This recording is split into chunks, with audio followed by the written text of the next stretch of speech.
Du pire au meilleur, en 7 vérités. Le vendredi 3 avril de l'an 33, le jour le plus sombre de l'humanité. Mais la plupart des humains n'en ont aucune idée. À Rome, l'empereur Tibère s'occupe de nombreuses tâches qui incombent à un empereur.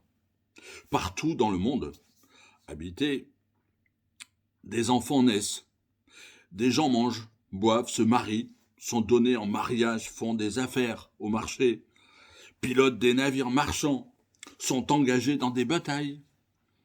Des enfants jouent, des vieilles dames se livrent au commérage, des jeunes hommes à la convoitise, des jeunes gens meurent. Mais aujourd'hui, une mort en particulier brutale, horrible, la pire et la meilleure de toutes les morts humaines. Le point le plus sombre de l'histoire de l'humanité. À Jérusalem, le Fils de Dieu, le Créateur de tout ce qui a été fait, a été exécuté. Peu après, 15 heures d'un murmure rauque, Jésus a demandé à boire. Par amour, il a bu jusqu'à la lie, la coupe de la colère de son Père. Il s'est chargé de toute notre malédiction. La dette a été pleinement acquittée, et cela lui a tout coûté.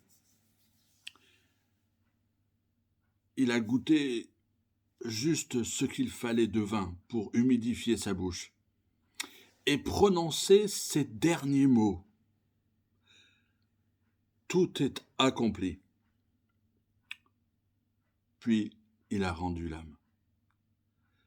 La pire et la meilleure de toutes les morts humaines, car il a porté nos péchés en son corps sur le bois, dit l'épître de Pierre. Lui juste pour les injustes, afin de nous amener à Dieu. Et en ce jour de Pâques, ce jour de résurrection,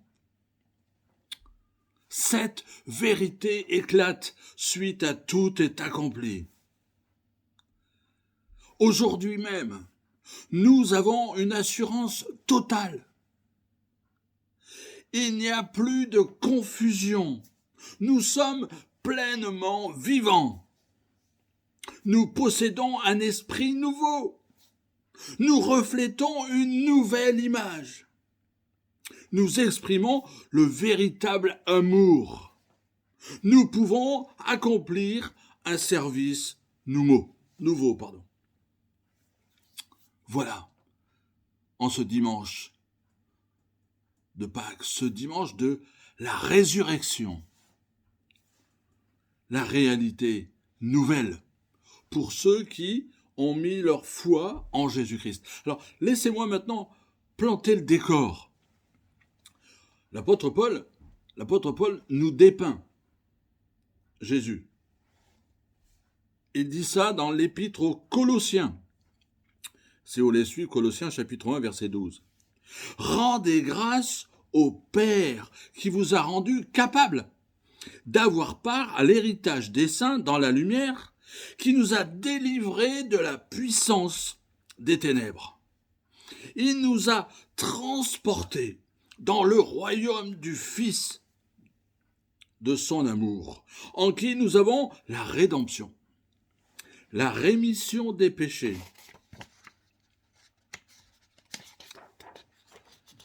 Il est l'image du Dieu invisible, le premier-né de toute la création, car en lui ont été créées toutes choses qui sont dans les cieux, sur la terre, les visibles, les invisibles, trône, dignité, domination, autorité.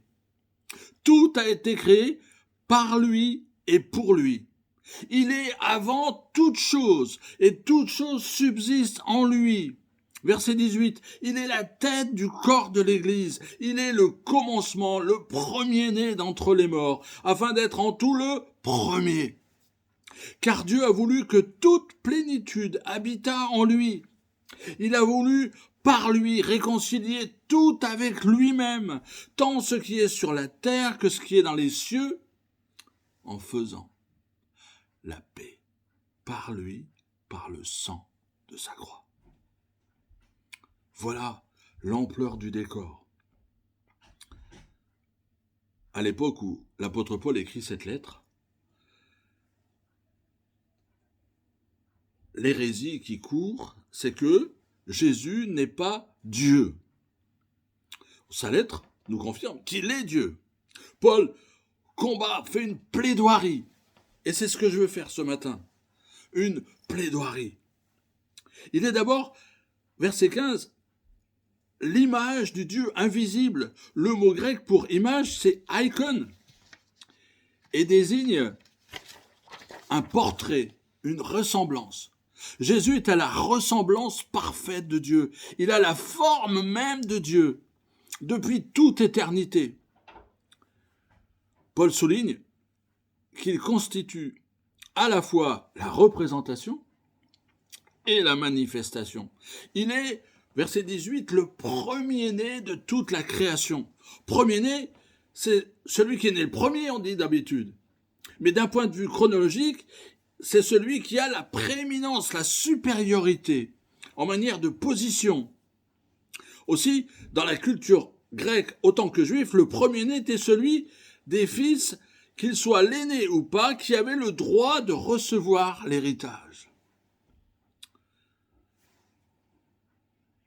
Dans notre texte, Jésus n'est pas né, mais il est placé au-dessus d'eux. Il est au rang le plus élevé, et cela pour plusieurs raisons. Christ ne peut pas être en même temps le Fils unique et celui qui a été engendré le premier. Quand il est question du premier-né d'un groupe, on parle d'un pluriel dans ce groupe. Or, la création est au singulier. Christ est un être au-dessus de toute chose. Il ne peut pas être créé et avoir créé toute chose. En conséquence,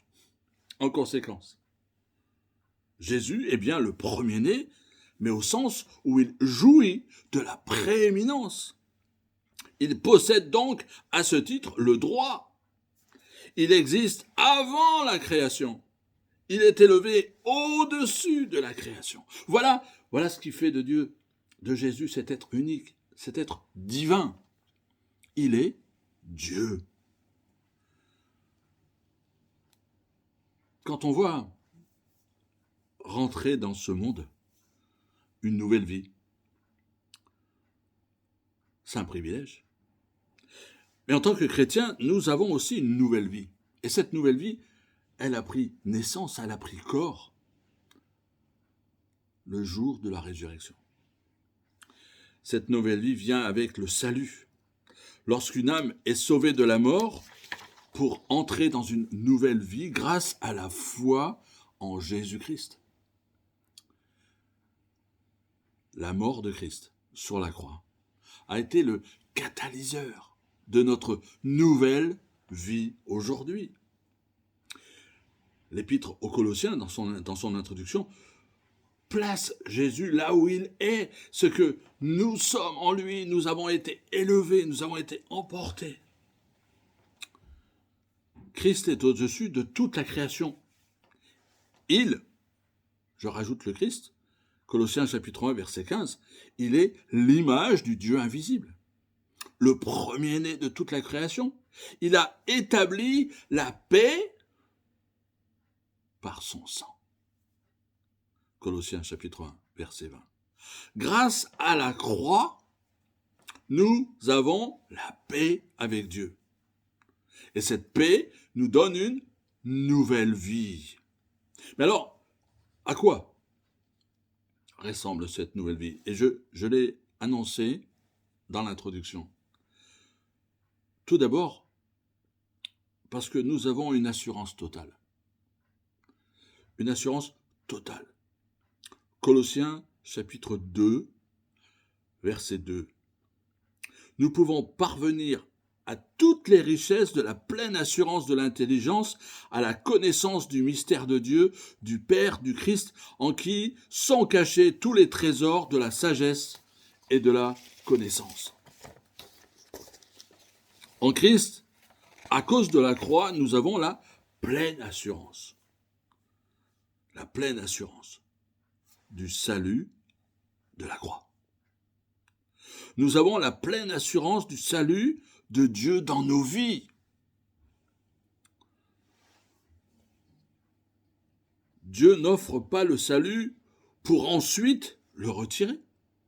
Lorsque Dieu nous sauve, et c'est ce qu'il a fait en ressuscitant Jésus-Christ, il nous donne la pleine assurance dans nos cœurs qu'il ne nous quittera jamais. Hébreux chapitre 13, si vous tournez les pages de l'Écriture, l'Épître aux Hébreux, chapitre 13, verset 5, il dit « Ne vous livrez pas à l'amour de l'argent, contentez-vous de ce que vous avez, car Dieu lui-même a dit « Je ne te délaisserai point, je ne t'abandonnerai point. » C'est donc avec assurance que nous pouvons dire « Le Seigneur est mon aide, je ne craindrai rien. » Assurance, une pleine assurance. Notre nouvelle vie en Jésus signifie que nous n'avons pas à douter, à nous inquiéter de savoir si Dieu nous sauvera. Il l'a fait. Il l'a fait. Rappelez-vous, Romains chapitre 8, 36 à 39, où il dit que rien ne peut nous séparer de l'amour de Dieu. Rien ne peut nous séparer de son amour.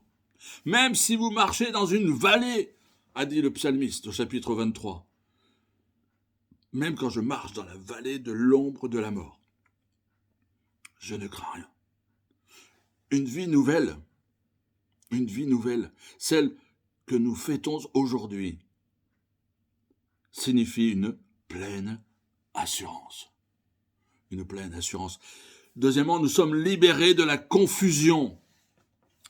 Colossiens, chapitre 2, verset 8.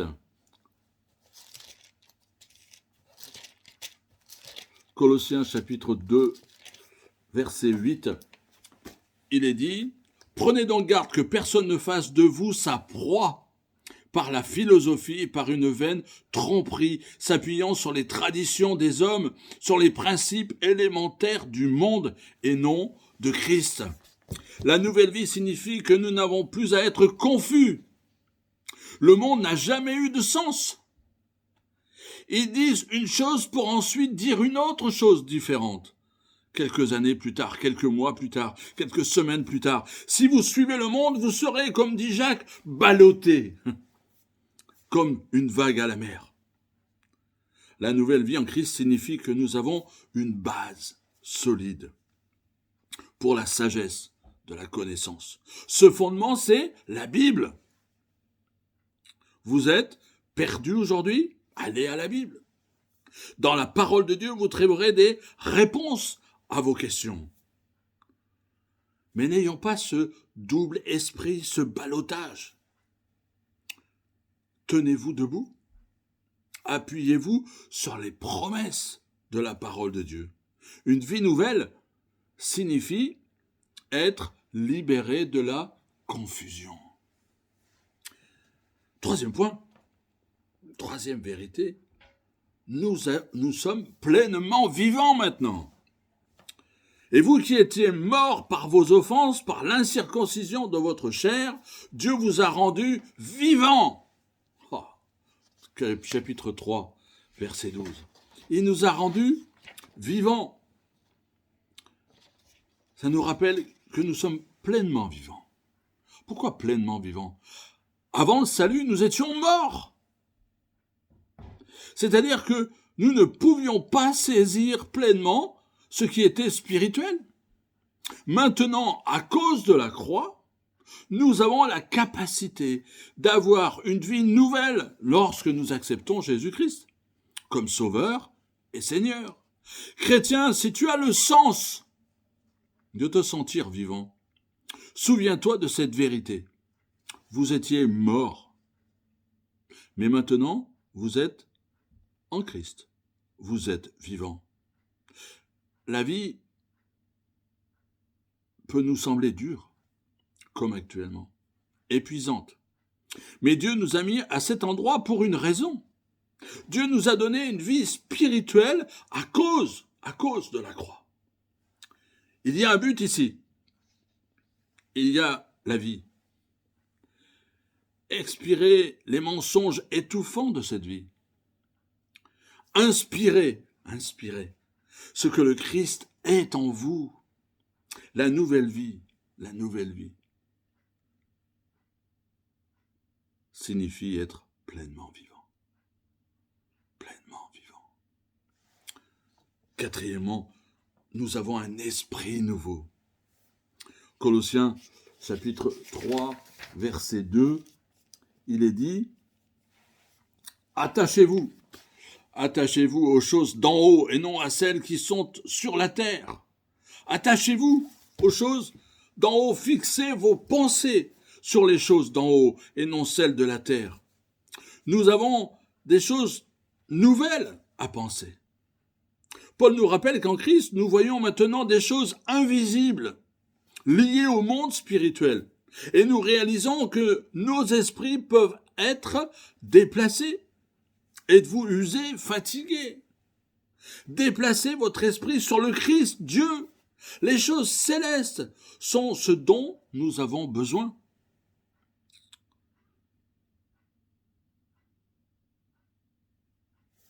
Philippiens, chapitre 4, verset 8, nous dit « Au reste, frères, que tout ce qui est vrai, tout ce qui est honorable, tout ce qui est juste, tout ce qui est pur, tout ce qui est aimable, tout ce qui mérite l'approbation, ce qui est vertueux, digne de louange, soit l'objet de vos pensées. » Voilà.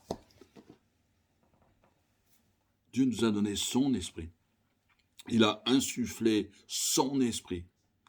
Dans le livre de la Genèse, il est marqué qu'à partir, Dieu a créé l'homme, et à partir du moment où il lui a insufflé son esprit, il devint un homme. Enfin, tout ce qui est vrai, tout ce qui est juste, que tout cela attire notre attention. Ne nous embourbons pas, gloussés dans ces choses qui nous démolissent. Grâce à Christ, ce qu'il a fait sur la croix, nous pouvons avoir de nouvelles pensées.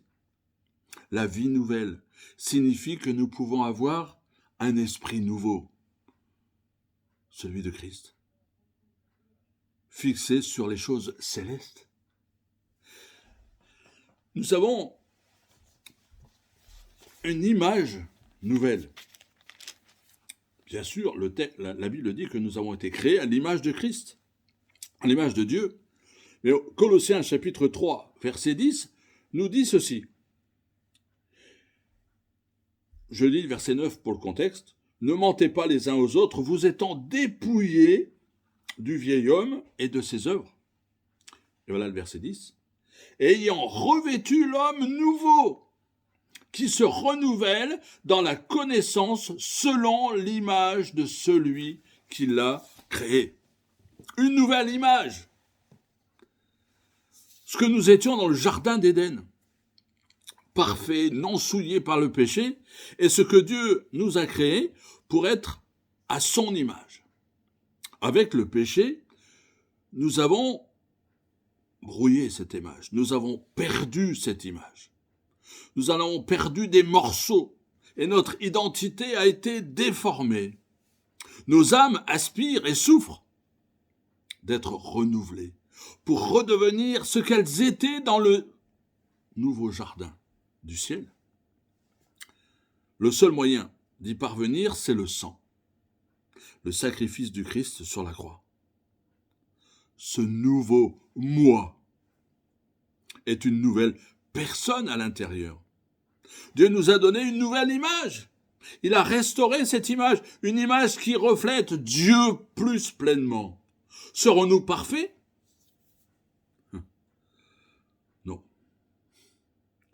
Mais nous pouvons être renouvelés. Vous avez vu le texte, il disait ça tout à l'heure. Nous pouvons être renouvelés dans ce que nous avons été créés pour être au fil du temps, à l'image parfaite de Christ. En revêtant l'amour, la compassion, la miséricorde, la grâce, nous avons une nouvelle image, grâce à Christ. Une image qui se renouvelle, une vie nouvelle, une nouvelle image. Sixièmement, un nouveau type d'amour. Colossiens chapitre 3, verset 12. Ainsi donc, comme des élus de Dieu saints et bien-aimés, revêtez-vous de sentiments de compassion, de bonté, d'humilité, de douceur, de patience. Supportez-vous les uns les autres. Et si l'un a sujet de se plaindre de l'autre, pardonnez-vous réciproquement. De même que Christ vous a pardonné, pardonnez-vous aussi. Mais par-dessus tout, revêtez-vous de l'amour, qui est le lien de la perfection, et que la paix de Christ à laquelle vous avez été appelés pour former un seul corps règne dans vos cœurs, soyez reconnaissants. Paul nous donne une liste. Et il dit par-dessus, mettez de l'amour. Lorsque nous aimons en tant que chrétiens, nous n'aimons pas à cause de nos sentiments, mais à cause d'un cœur qui a été aimé.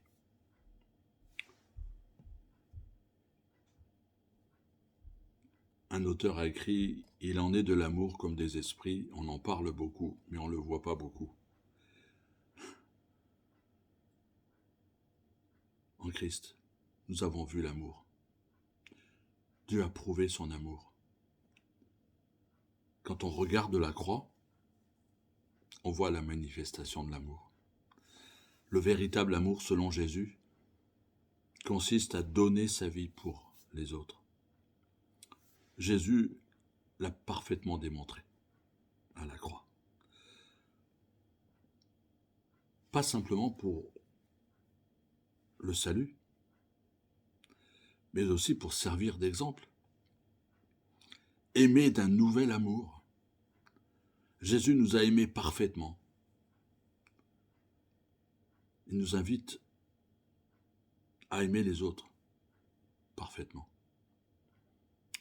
Ça sera difficile. Et c'est difficile.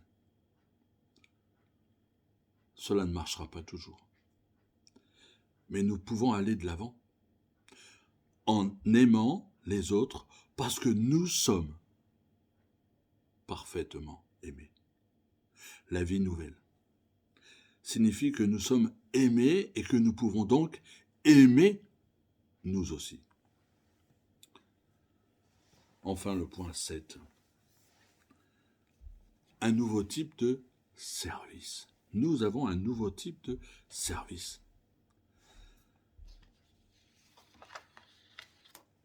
Il est dit, quoi que vous fassiez, en parole ou en acte, faites tout au nom du Seigneur Jésus, en rendant par lui des actions de grâce à Dieu le Père.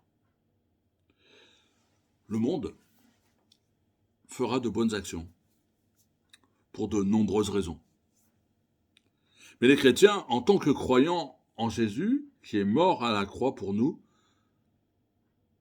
nous avons un plus grand motif de service.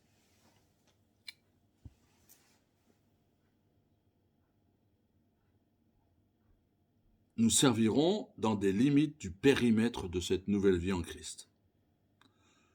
Nous pouvons tout faire pour la gloire de Dieu.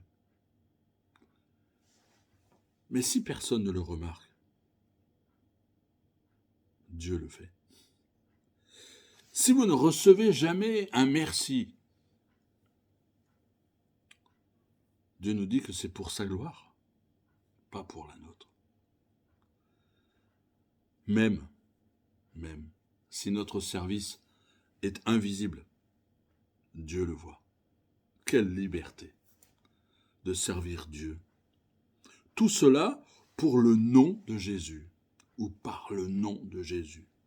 Quel que soit le résultat, la vie nouvelle, en ce jour de la résurrection, nous donne le moyen d'être impliqués dans un nouveau type de service. Alors les amis, en ce jour de Pâques, en ce jour de résurrection, en ce jour de fête, c'est un jour de fête, Pâques. Nous ne célébrons pas la mort de Jésus aujourd'hui, nous célébrons la résurrection et elle nous donne toutes ces choses, toutes ces valeurs que j'ai décrites ici.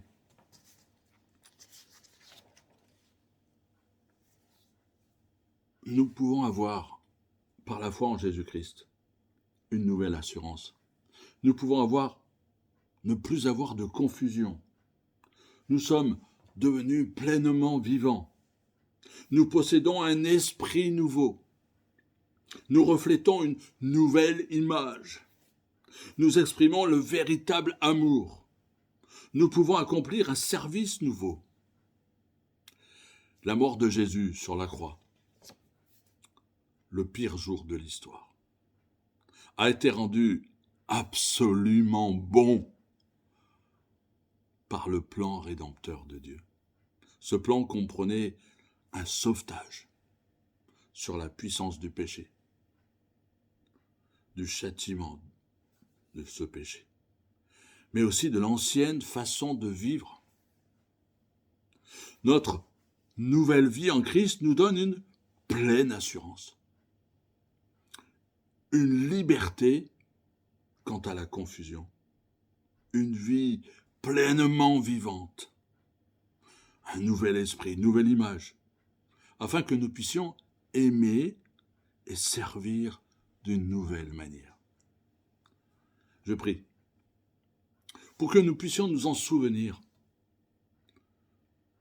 Aujourd'hui, nous avons le moyen de nous souvenir de la croix du Christ, mais aussi de toute cette nouvelle vie qui découle et qui a été offerte ce jour-là. Dieu, en ressuscitant Jésus des morts, a accepté ce sacrifice.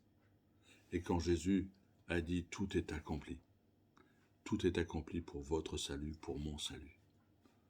Que ce jour de la résurrection nous fasse réaliser de la plénitude de la vie que Dieu nous donne.